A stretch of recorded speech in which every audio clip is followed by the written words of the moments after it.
믿음이라는 이 단어가 이 비전이라는 단어하고 얼마나 연관이 있는지 우리가 한번 연관해서 말씀을 전하도록 하겠습니다. 이 독수리과에 벌처라는 새가 있습니다. 이 새는 하늘에 떠서 창공에서 땅에 바라볼 때 썩은 시체만을 바라봅니다. 눈이 있어서 아름다운 꽃과 풍경과 아름답게 흐르는 시냇물과 계절의 변화 이런 거 보지 않습니다. 꼭 썩은 시체만을 봅니다. 우리가 여러분들 교회 오실 때 딱 들어오시면서 교회 오시면서 똑같은 건물과 똑같은 이 환경을 여러분 보시는데 여러분은 어디를 보십니까? 어떤 분은 지붕은 제대로 있는가? 잔디는 그동안 얼마나 자랐는가? 이번 주에 잔디가 깎여져서 정말 말끔하게 단장이 되었구나. 피부에, 페이먼트에 크랙이 가서 거기에 풀들이 조금씩 올라오고 있구나. 이거 빨리 픽스를 해야 될 텐데, 더 망가지기 전에 고쳐야 될 텐데, 이런 생각을 하시면서 보시는 분이 있는가 하면 전혀 그런 걸 못 보고 그냥 오시는 분도 있습니다. 민수기에서 보면 13장 14장에 보면 정탐꾼 10명이 스파이가 이방 나라에 들어가 가나안 땅을 정탐합니다. 가서 관찰하는데 똑같은 사건과 똑같은 사물과 사람들을 보고 돌아왔는데 그들이 똑같은 것을 보았는데 해석이 다릅니다. 왜 그럴까? 이것을 우리는 쉽게 믿음의 차이다 이렇게 말하는데 그 믿음이 도대체 뭐냐?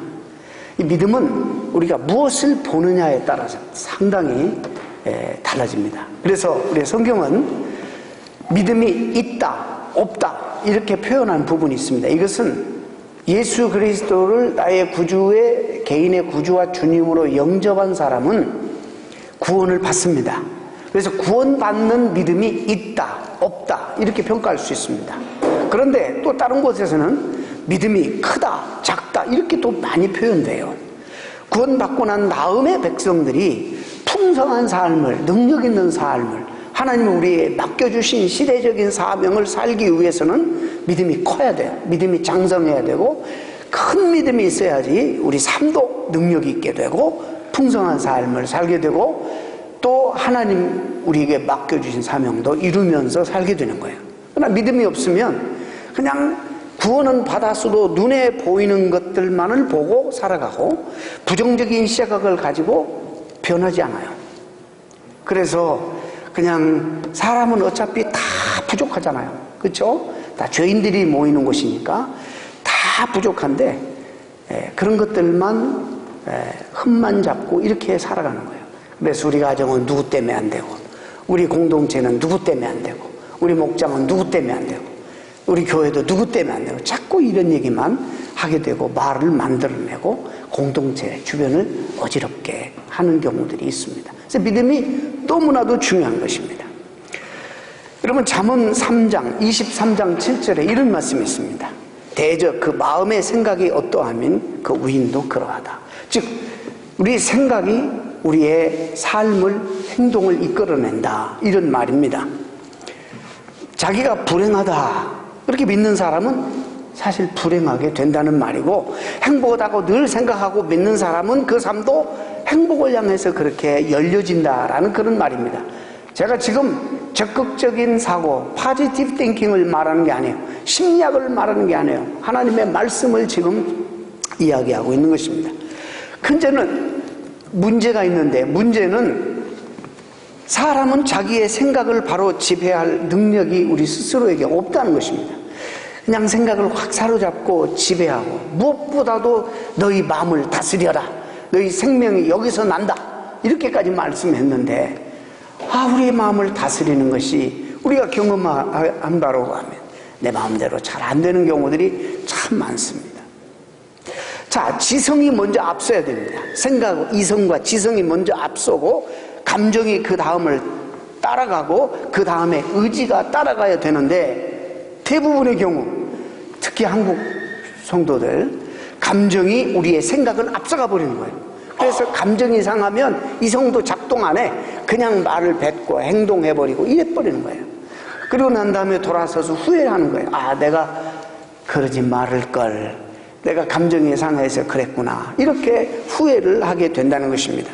근데 대부분이 나쁜 감정이 우리의 생각을 지배하는 경우들이 참 많습니다. 나는 힘들 것이다. 안 될 것 같다.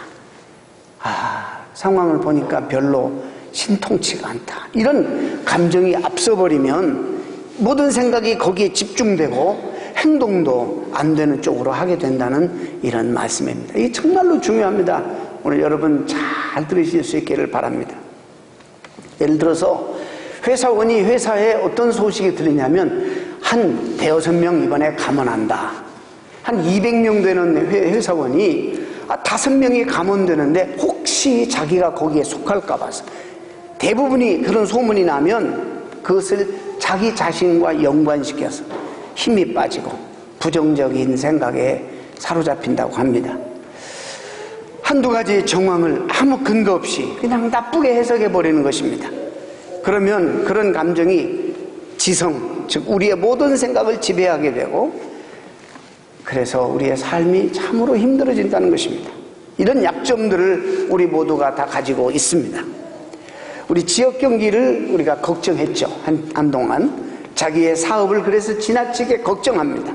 좋은 생각을 하고 마음을 너그럽게 가지려고 해도 잘 되지 않습니다. 이것이 우리 마음대로 사실은 안 되는 부분이에요. 이 모든 원인이 어디서부터 왔느냐? 죄로부터 왔습니다. 죄성 때문에 그렇습니다. 이 죄악된 성향 때문에 우리는 자동적으로 늘 나쁜 생각을 하게 되고 늘 두려워하고 불안해합니다. 그리고 늘 최악의 경우를 생각하게 되는 것이 바로 저와 여러분이 가지고 있는 죄성 때문에 그렇습니다. 그래서 우리 죄악된 인간들은 자신을 더 그 때문에 괴롭히는 거예요. 없는 것 생각하고 괴로워하고 있지도 않을 걸 미리 땡겨서 앞으로 그런 일이 벌어질 것처럼 생각하고 그냥 괴로워하고 생각하며 그것을 묵상하고 괴로워합니다. 과거에 날려버린 것, 과거의 상처, 창피당한 것 이런 것을 자꾸 들춰내며 곱씹고 묵상하고 괴로워하고 힘들어합니다. 이것이 우리 죄악된 인간들의 모습입니다. 신앙생활을 잘하는 사람 같은, 그래서 신앙생활 잘하고 기도생활도 참 열심히 하는 성도들에게도 그런 모습이 가끔 종종 나타나는 걸 봅니다. 기도하면서 믿음과 확신이 없어요. 의심을 품고 기도하는 사람이 적지 않게 있습니다. 시편 77편 어제 새벽에 우리 묵상한 말씀입니다만은 그 시편 77편에 보면 아삽의 시가 소개됩니다. 기도하면서 빨리 하나님께서 응답 안 해주시니까 가슴이 답답해서 이런 생각을 해요. 주께서 영원히 버리신 건가? 다시는 은혜를 베푸지 않으실 건가? 그 인자하심이 다 이제 끝났는가? 허락을 이제 영구의 그 기도를 응답하지 않으실 것인가? 하나님이 은혜 베푸신 것을 잊어버리셨는가? 하나님이 아주 도와셔서 이제는 더 이상 긍휼을 베푸시고 자비를 베푸시지 않으셨는가? 기도를 열심히 하면서 이런 생각에 사로잡히는 겁니다. 기도가 되겠어요? 하나님 응답하시겠어요? 이게 무슨 믿음이에요? 이게 무슨 기도예요? 그러다가 하다 기도하다가 나중에 하나님의 은혜로 깨닫게 되는 거예요. 아, 이것은 나의 연약함이구나. 내가 연약해서 그러는구나. 그러면서 기도를 계속하다가 회복을 하는데 어떻게 회복하느냐면 옛적 여호와께서 옛적 기사를 어떻게 행하셨는가를 자꾸 기억해내는 거예요. 과거에 하나님이 자기에게 어떻게 행하셨는지를 자꾸 묵상하는 거예요. 그러면서 과거에 나와 함께 하셨던 하나님이 오늘도 변함없이 동일하게 함께 하실 것이라는 것을 확실하고 믿고 일어서는 거예요. 그때부터 소망을 가지게 되고 하나님 앞에 일어서서 다시 기도하게 되는 것을 보게 됩니다. 걱정과 염려와 공포와 그리고 열악한 것과 그런 환경을 묵상하는 것이 아니라 하나님이 그동안 나와 어떻게 함께 하셨는가, 오늘 어떻게 내가 이곳까지 오게 되었는가, 이런 것을 묵상하면서 나와 함께 하셨던 하나님이 지금도 함께 하실 것이라는 확신, 그리고 앞으로도 내 장래와 함께 하실 것이라는 확신을 가지고 일어서는 거예요. 이것이 정말 우리가 해야 할 믿음의 태도라. 그런데 문제는 아까 말씀드렸지만 이런 감정이나 이런 마음을 우리가 스스로 다스릴 수가 없다는 사실이 문제입니다. 그래서 한번 어떤 생각에 사로잡히면 그 생각이 나를 계속 끌고 가는 거예요.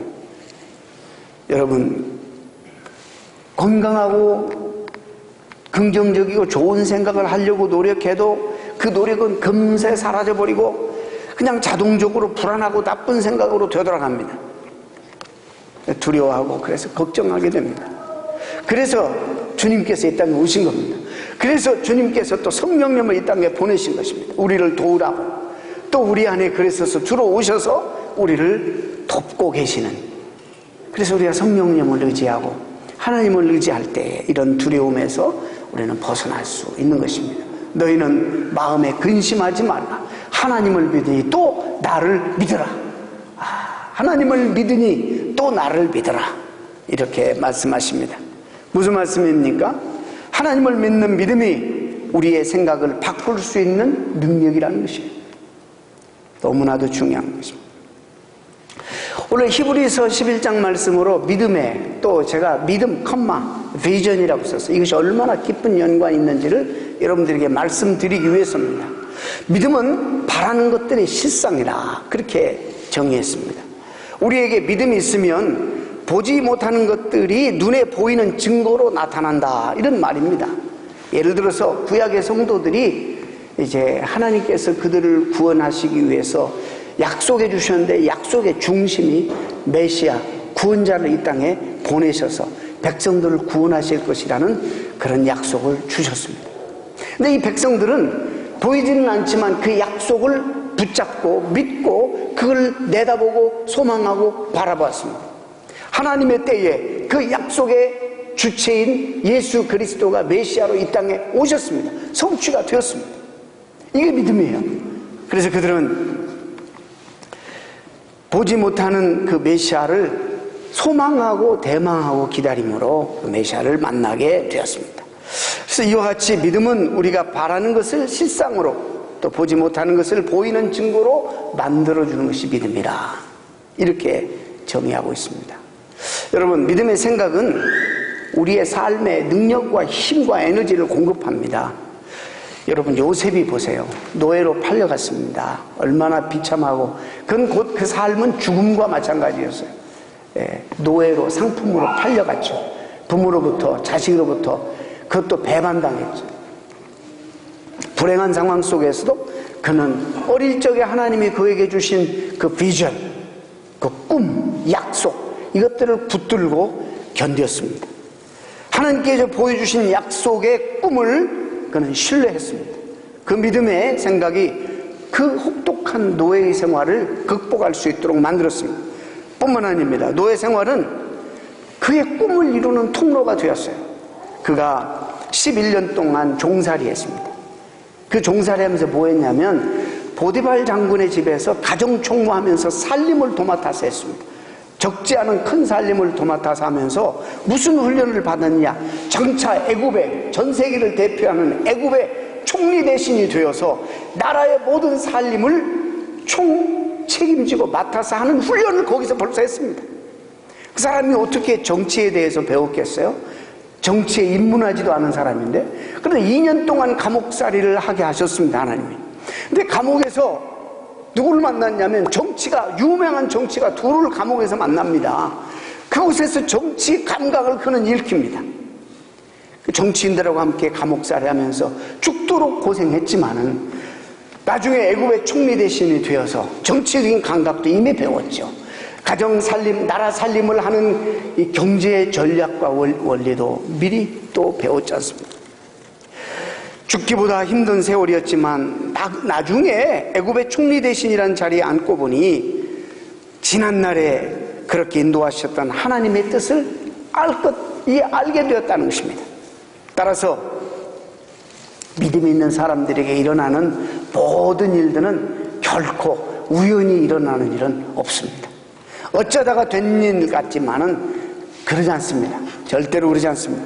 거기는 하나님의 보이지 않는 숨겨진 섭리와 뜻이 담겨 있다는 사실을 우리가 알아야 합니다. 그렇기 때문에 우리 믿음의 사람들은 어떤 상황이든지 그 상황 속에서 최선을 다하는 거예요. 이것이 나에게 밑거름이 되고 이것이 나에게 하나님 앞에 쓰임받을 대단히 중요한 나중에 도구가 되기 때문입니다. 그런데 그것을 보는 믿음의 시각이 없으니 어려움을 조금만 당해도 살겠느니 못 살겠느니 좌절하고 쉽게 시험에 빠지고 넘어지고 또 무너지고 마는 것입니다. 이게 믿음이 없어서 그래요, 사실. 그래서 실제 어려움보다 더 큰 어려움을 경험하고 당하게 되는 것입니다. 그러므로 믿음은 내가 바라고 소망하는 것들에 실제적으로 나타나는 그런 실상이다. 이런 정의가 얼마나 중요한지 모릅니다. 히브리서 기자는 성도들이 믿음으로 실상을 본다고 그러죠. 실상이라는 말이 뭐냐? 히브리 헬라 말로 이 실상이라는 말이 휴포스타시스라는 그런 말인데, 이 말의 의미는 뭐냐면 사물과 사태의 본질을 일컫는 말이에요. 본질. 그냥 이렇게 보고 우리 모두가 다 보잖아요, 어떤 사물을. 그런데 여기서 말하는 그 원어는 이 사물의 겉으로 보이는 것 말고 이 본질까지 들여다보는 것을 말하는 거예요. 지금 히브리 기자는 그렇게 얘기해요. 오늘날 우리 젊은이들에게 또 오늘날 세상 사람들에게 가장 오해되고 있는 말이 비전이라는 말이에요. 저는 오늘 성경적인 비전은 우리가 흔히 성공하고 싶어서 가진 소녀나 야망을 품어라, 이런 비전과 질적으로 다른 겁니다. 그걸 말하는 게 아닙니다. Boys, be ambitious, 이런 걸 말하는 게 아니에요. 그건 어떤 면에 성경이 우리에게 말해주는 비전과 너무나도 상반된 개념입니다.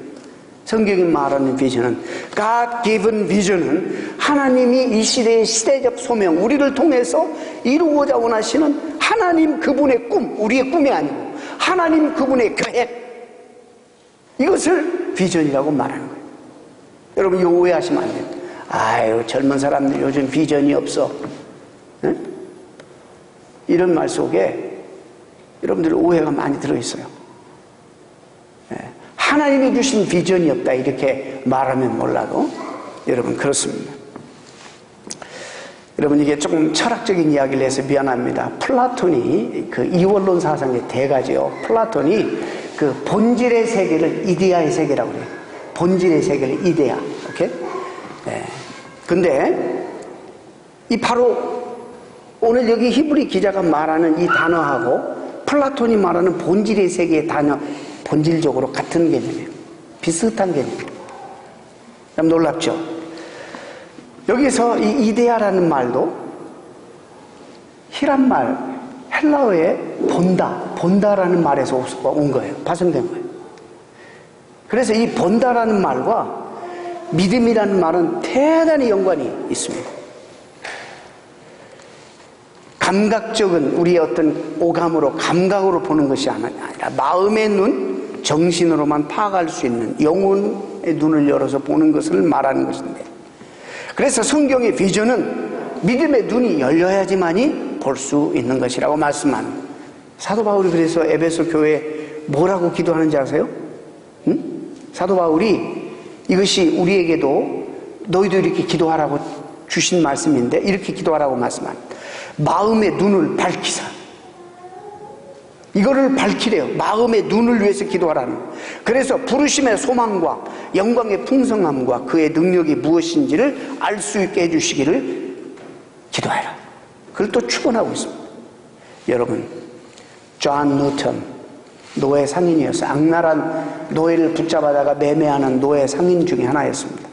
근데 이 사람이 나중에 하나님의 은혜를 받고 과거에 보지 못했던 새로운 세계, 새로운 시각, 새로운 안목, 새로운 퍼스펙티브로 세상을 보게 되었어요. I was blind. 여러분, 전 세계에서 가장 사랑받고 많이 불려지는 노래가 뭔지 아세요? Jesus loves me, this I know. For the Bible tells me so. 이것도 있죠. 예수 사랑하시면, 이것도 있지만 Amazing Grace, how sweet thou art.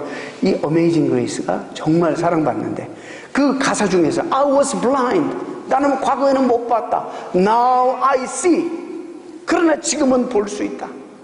과거에는 볼 수가 없었는데 지금은 볼 수 있다. 이게 믿음이에요. 하나님 주신 비전 때문에 볼 수 있는 거예요. 사건, 사물만 겉모양만 보지 않냐고 이 사물의 본질을 보게 되었다는 거예요. I was blind, now I see. 그래서 그는 변화되어서 노예를 잡아다 파는 상인이어서 그에서 변화되어 이제는 노예를 해방하고 잔혹한 노예상이었던 그가 노예 해방운동을 이끈 목회자로 거듭난 그런 삶을 살게 되십니다. 둘째로 여러분 보지 못하는 것들의 증거다. 믿음이라는 게 뭐냐? 하나님이 주신 God given vision이라는 게 뭐냐? 보지 못하는 것들에 대한 증거다. 볼 수 없는 것들을 보는 능력이라 이 말입니다. 여러분 이런 믿음이 있으시길 바랍니다.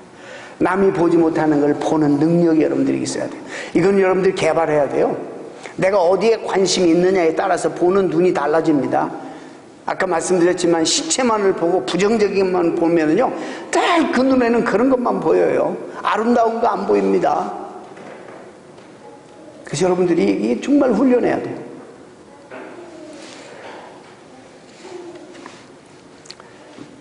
이것을 우리는 비전이라고 그래요. 눈으로 보고 머리로 계산하고 합리적으로 설명이 가능한 것, 과학적으로 검증이 다 끝난 것은 누구든지 다 믿습니다. 다 믿어요. 그런 거는 눈앞에 보이진 않지만 그러나 보이지 않는 그 사물 뒤에 있는 것까지 보는 이런 능력을 비전이라고 말합니다. 그래서 믿음으로 모든 세계가 하나님의 말씀으로 지어진 줄 우리가 아나니 보이는 것은 나타난 것으로 말미암아 된 것이 아니니라. 여러분 제가 최근에 어떤 영화를 봤냐면 God is not dead, 하나님은 죽지 않았습니다 라는 영화를 봤습니다. 그런 영화는 좀 여러분 보실 수 있길 바랍니다. 이 실화예요. 하버드 대학에서 일어났던 실화인데 거기서 이제 뭐 영화 얘기하려고 안 하니까 어떤 그 철학 교수가 첫 번째 철학 입문 철학 그 1학년 학생들에게 딱 들어와서 하는 말이 칠판에다 God is dead 그랬어요. 하나님은 죽었다. 그리고 난 다음에 이제 철학 강의를 시작하는데 경건한 학생 하나가 정말 신앙교육을 잘 받은 경건한 가정의 학생 하나가 손을 번쩍 들고 하나님은 죽지 않았습니다. 그래서 이제 교수하고 한 학기 동안 이 학생하고 디베이트 싸우는 그런 것을 설정해서 싫어합니다. 자, 이 학생은 이제 부모도 그런 사람하고 왜 이렇게 수업방해도 하고 너도 상처받으니까 하지 말아라. 이 사람은 세계적인 석학 아니냐. 그래도 하나님이 나와 함께 하실 것입니다. 이런 용기를 가지고 자기가 하나님 죽지 않으셨다, 하나님 살아계신다는 것을 책을 통해서 경험을 통해서 수없이 도서관에 가서 책을 뒤지면서 이 학생이 아주 똑똑합니다. 교수하고 이제 늘 싸웁니다. 그런데 나중에 이제 결론적으로 교수가 학생들이 봐도 밀려. 한 가지가 이 학생이 하는 말이 하나님이 살아계심을 증거하는 것은 무수히 많고 쉽지만 하나님이 살아계시지 않는다는 것을 증거하는 것은 이건 불가능한 겁니다. 훨씬 어려운 것입니다. 이 모든 것들이 다 우연이 있다고 말하는 것처럼 억지가 어디가 있으며 이러면서 선생을 향해서 하니까 당신 틀림없이 하나님에 대한 상처가 있습니다. 딱 지적해버리는 거예요. 교수가 고백합니다. 12살 때 저는 하나님 앞에 I was angry at him. 사랑하는 어머니가 병들어서 암에 걸려서 돌아가시는데 제가 어릴 때부터 신앙생활을 했기 때문에 기도했다는 거예요. 하나님, 우리 어머니 사랑하는데 살려주십시오. 지금 가시면 안 됩니다. 간절히 기도했는데 자기 기도를 안 들어주셨다. 그래서 하나님 앞에 앵그리했어요. 그다음부터. 그래요, 하나님 안 들어주셨어? 나 이제 하나님 나에겐 없습니다. 없을 뿐만 아니라 내가 공부 열심히 해가지고 위대한 철학자가 돼서 당신이 없다는 것을 증명하고 당신에게 맹종하는 모든 사람들의 신앙을 내가 거부하고 다 그 사람들의 신앙을 파괴하겠습니다. 그래가지고 진짜 공부 열심히 해가지고 하버드 대학의 철학 교수가 됐어요. 근데 여러분, 이제 들은 학생한테 처절하게 깨집니다. 왜? 하나님이 함께 하시니까. 여러분, 그런 억지가 어디 있어요? 하나님이 없다고 하는 것은, 그것을 증명하는 것은 훨씬 더 어려운 거예요. 이 모든 것들을 다 부정하는 거니까.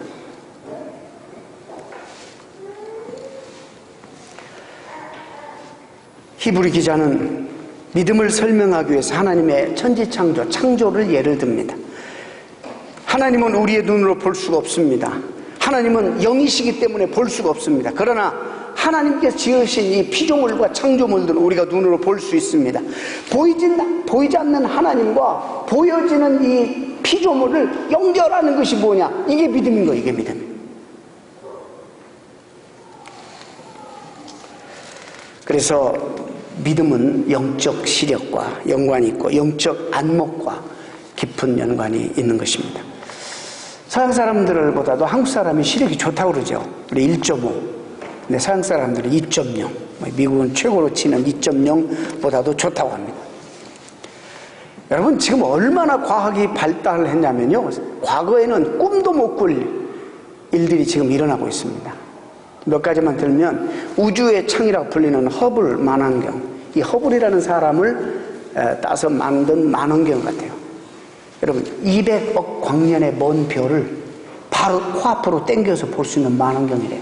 저는 이거 좀 안 믿어져요. 저는 책에서만 봤기 때문에 안 믿어지지만, 200억 광년이면, 이게 광년은 뭐죠? 빛의 속도입니다. 똑딱 1초에 빛의 속도는 지구 7바퀴 반을 돕니다.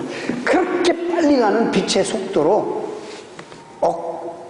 200억 년을 달려야지만 가는 거리에 별을 땡겨서 코앞에서 본다는 것은, 이건 좀 확인해 봐야 되겠어요. 책에서 봤는데. 어마어마한 과학의 발전입니다. 어마어마하죠? 텔레비전 통해서 세계 곳곳에 일어나는 일들을 안방에서 현장감 있게 다 봅니다. 현미경으로 분자 속을 들여다보고 있습니다.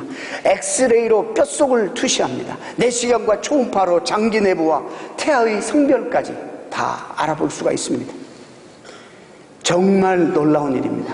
자, 현대인들이 이런 과학의 발달로 현대인들의 눈이 밝아졌는가? 우리가 이제 여기서부터 지금 말씀을 잘 드려야 돼요. 오늘 말씀의 본질이에요. 과연 이런 과학의 발달로 현대인들의 눈이 밝아졌는가? 어른이 되면 뭐에 밝아진다 그러죠? 진리에 밝아진다.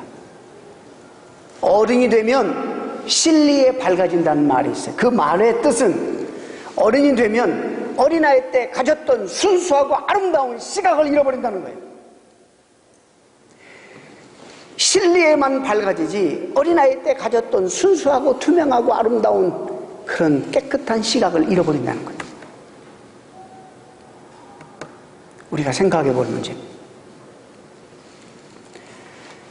우주의 끝을 보고 혈관 속을 관찰하지만 정작 더 중요하고 더 근본적인 삶의 의미는 얼마나 우리가 제대로 바라보고 그걸 깨닫고 있느냐는 거예요.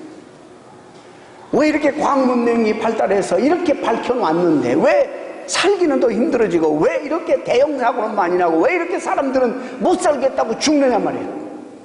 삶의 의미를 모르니까, 피조세계의 창조의 목적을 모르니까, 우리 인생이 왜 존재해야 되는 인생의 본질을 모르니까, 우리가 왜 살아야 되며 왜 죽어야 되는 인생의 목적을 모르니까, 이 본질을 들여다보지 못하니까 아무리 주변의 환경이 좋아지고 그래도 우리가 고통스러운 거예요. 살 수가 없는 거예요.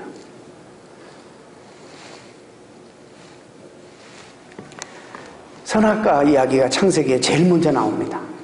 자, 선악과를 따먹은 아담과 하와가 눈이 밝아졌네요. 눈이 밝아졌는데 과거에는 하나님의 영광을 보는 눈이 있었어요. 하나님의 임재를 바라보는 눈이 있었어요. 그런데 그 눈은 이제 멀게 되고 자기의 수치와 부끄러움을 보는 눈이 밝아졌어요. 죄의 결과의 죄의 열매입니다. 아름다운 것을 보는 것은 이제는 못 보게 되고 수치스럽고 더럽고 추한 것들을 보는 눈이 열려졌어요. 그래서 이들은 하나님의 낯을 피하여 숨습니다. 죄의 결과입니다. 왜 창세기에 타락의 이야기를, 이 사건을 말하면서 바로 즉각적으로 보는 것과 함께 이렇게 우리에게 교훈할까요? 예수님의 사역도 제가 말씀드렸죠. 세례 받으신 이후에 공생의 초창기에 했던 예수님의 사역 가운데 하나, 소경 하나를 들어서 치유하시는 사역으로 시작해서 사역 잡히시기 전 마지막 사역, 공적인 사역도 소경을 눈뜨게 하는 사역, 즉 믿음의 세계에 대해서 가르치시는 거예요. 보는 것과 제자도는 깊숙한 연관이 있는 거예요. 여러분이 무엇을 보고 사십니까? 이것이 너무 중요한 문제예요. 내 인생에 대해서, 본질에 대해서 무엇을 보고 계시냐 말이에요. 눈으로 보이는 세계만 보고 사시면 이건 믿음 없는 거예요.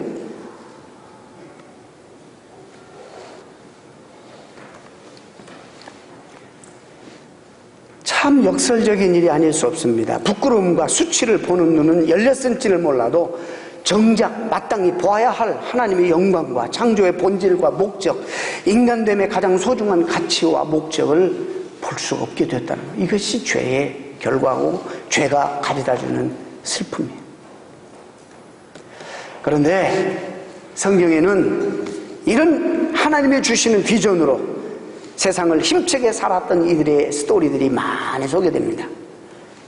여러분, 제가 이야기하면 오해하지 마시기 바랍니다. 성경의 인물들은, 성경은 의도적으로 성경의 사람들의 인물들을 영웅적으로, 이상적으로, 또 어떤 이상적이거나 영웅으로 꾸미려고 한 적은 없습니다.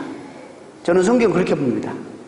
다 우리와 똑같은 평범한 사람들, 부족할 것 뿐이고 연약한 것밖에 없는데, 그런 사람을 하나님이 그런 사람들에게 어떻게 믿음을 줘서, 어떻게 비전을 줘서 정말 특별하게 살아가는가, 자기 시대적인 사명을 깨닫고 정말 하나님의 사명에 충실하며 살아가게 만드는가, 그것을 성경은 이야기해주고 있습니다. 성경의 인물들, 위대한 인물 처음부터 그렇게 하나도 없었어요. 다 부족한 사람. 아브라함 얼마나 못난 남자입니까? 자기 아내 팔아가지고 부자 된 사람이에요. 남에게 그 아내를 주어서. 이렇게 못난 남자였어요, 아브라함도. 다 이야기를 못합니다. 오히려 성경은 하나님께서 허락하신 믿음과 비전이 부족한 그들에게 어떤 능력을 주어서 그들의 시대에 어떻게 시대적인 사명을 다하고 소임을 다하게 했는지를 보여주는 데 성경은 주력하고 있다는 사실입니다. 또 성경 이야기는 창조주 하나님께서 세상을 지으셨을 때 보여주신 비전이 죄로 인해서 어떻게 망가졌으며 또 어떻게 다시 회복될 수 있는지를 보여주는 것이 성경입니다. 그래서 옛 성도들은 그들의 꿈과 환상을 가지고 살았는데, 하나님의 큰 이야기 속에 그들의 삶은 일부였어요. 그리고 그 하나님의 큰 이야기는 지금도 계속되는데, 우리 한 사람 한 사람도 하나님이 그 하나님의 이야기 속에 일부가 되기를 원하신다는 거예요. 그래서 우리에게 하나님은 믿음을 주시고 우리에게 남들이 볼 수 없는 믿음을 주실 뿐만 아니라 비전을 주시는 거예요. 왜 나를 부르셨는가? 왜 나를 이 시대에 여기 있게 하시는가? 하나님이 나에게 요구하시는 삶이 무엇인가? 어떻게 사는 것이 가치 있고 보람 있고 의미 있는 삶인가? 먹고 사는 것이 올무가 되어버려서, 심한 표현에서 죄송합니다. 어떤 분은요, 그런 사람을 고깃덩어리라고 그랬어요. 먹고 사는 것 이외에는 아무것도 없어. 고상한 것도 없고. 그런 사람은 어느 목사님은 고깃덩어리라고 그랬어요. 근데 우리가 좀 충격이 아니에요, 사실? 여러분은 지난 주간에도 말씀드렸습니다. 호랑이는 가죽을 남기고 사람은 죽어서 이름을 남긴다는데, 여러분 뭘 남기실 거예요? 제가 말씀드렸죠, 이 야바를. 수백 명 나이 많은 사람들, 미국의 많은 사람들을 대상에 설문조사했다고 그러죠. 당신들이 인생을 다시 산다면 어떻게 살겠습니까? 예, 내 인생을 다시 산다면 잠깐적인 것 말고 내가 죽은 다음에도 남을 수 있는 그런 일들에 투자하면서 살겠습니다. 이랬대요.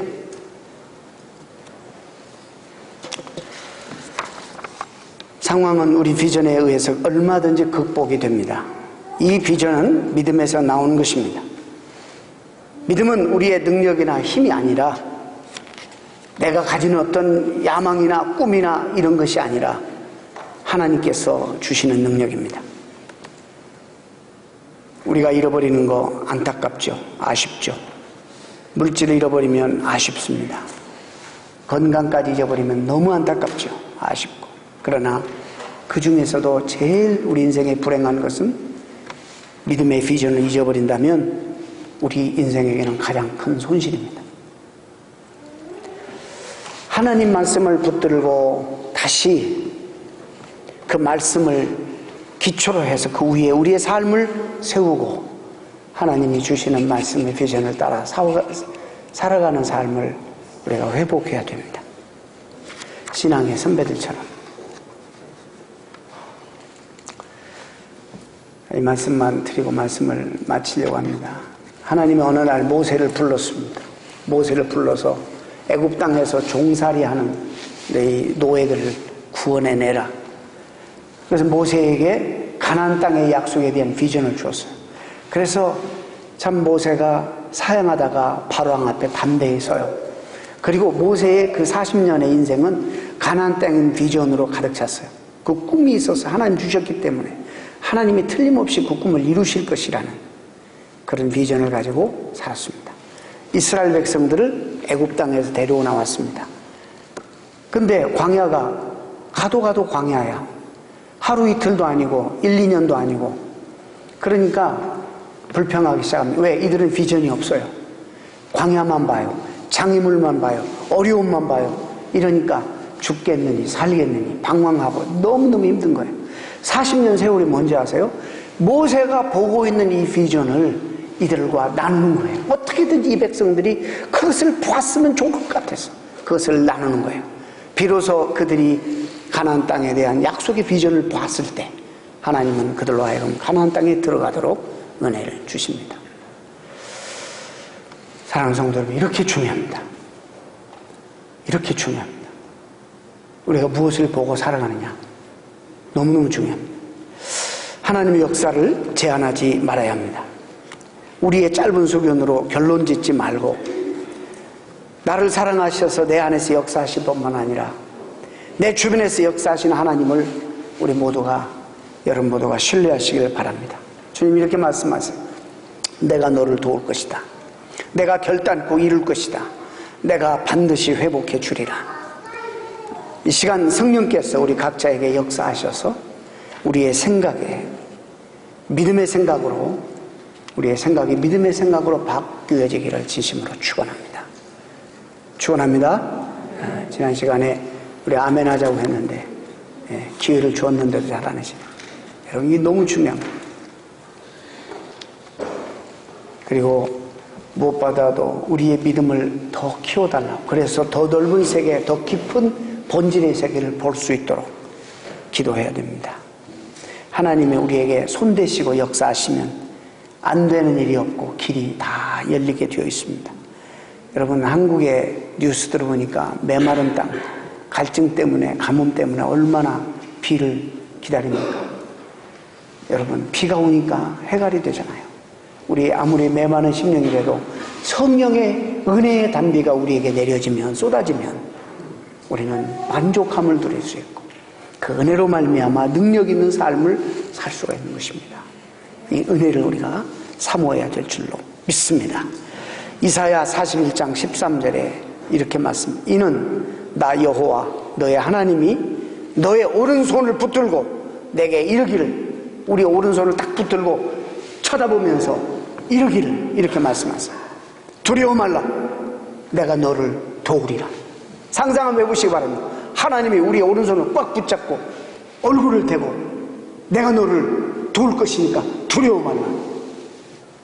이야, 얼마나 신나는 약속입니까?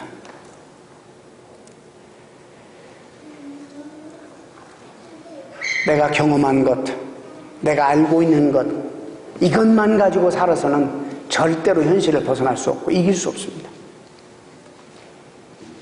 그 사람에게 하나님은 미래를 맡겨본 적이 없어요. 믿음이 없는 사람에게 어떻게 미래를 맡기겠습니까? 하나님의 약속을, 나를 향하신 하나님의 구체적인 약속을 여러분이 붙잡고 이것이 하나님이 나에게 주신 비전이라면 하나님이 틀림없이 이루실 것이다 라는 확신을 가지고 여러분 담대히 일어서 하는 말씀을 기초를 놓고 여러분을 세워서 하나님 바라보고 약속을 붙들고 승리하시는 여러분 되시기를 주 예수 그리스도 이름으로 축원합니다. 아멘. 기도하겠습니다.